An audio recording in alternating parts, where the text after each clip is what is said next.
It felt like I was stuck in sinking sand, like sinking into the depths of depression and this deep-rooted insecurity, desperately seeking the validation that I needed from other people.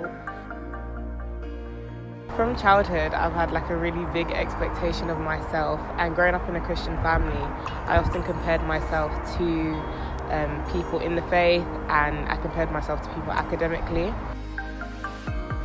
When I was in school, I was a quiet and shy girl who didn't like to share anything to anyone at all. So there's nothing bad about it, but I guess that was the reason why I didn't have friends.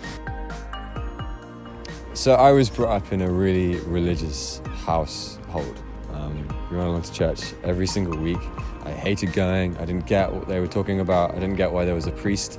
I didn't get a need for a God. I didn't understand it. I didn't want anything to do with it. In 2017, my grandfather passed away. Before he passed away, the last few years he was suffering a lot and he was in a lot of pain. The day he passed away will be the day that I would actually remember, because I was the only one in the family who was home when he took his last breath. And I just knew that if I didn't get help soon, I would inevitably end up sinking lower and lower and destroying myself.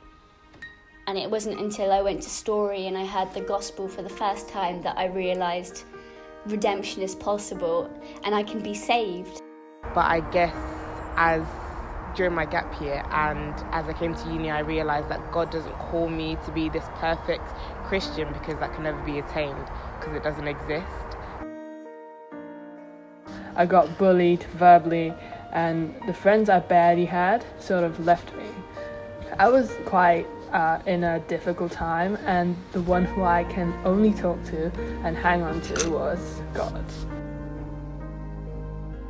And then when I was like 15 years old, I was invited along to another church by a friend. Didn't want to go, but they gave me chocolate and fizzy drinks, so I stayed. So I got a super logical brain, so I'm not just going to believe in a God because you tell me to. Like, I want evidence for it. And that is exactly what I found there. And then I came to the conclusion that maybe there is a God. When he took his last breath, the entire place was at peace, and it was the kind of peace that you will never really experience it in life. When he opened his eyes for the last time, I knew that he saw Jesus. Knowing that Jesus hung on that cross, bleeding and dying, and he thought of me, and he did it with me in mind. Jesus was persecuted so that I don't have to persecute myself. And now I have the hope that God will carry me through all the failures that I will experience. And I will experience them because we are human, but I have the hope that I will be transformed. Until I knew what my problems were, I cheered up and I tried to change again. And this is the me today, who is positive, happy, and always being hopeful. But not just that he's real, but he gives me a hope. I'm not just on this planet to just sit around and get a job and then retire. But actually I have a hope in Jesus and my life has meaning.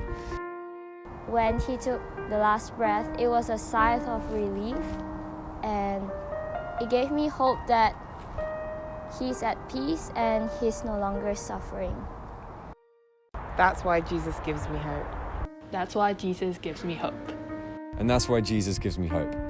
And that's why Jesus gives me hope. That's why Jesus gave me hope.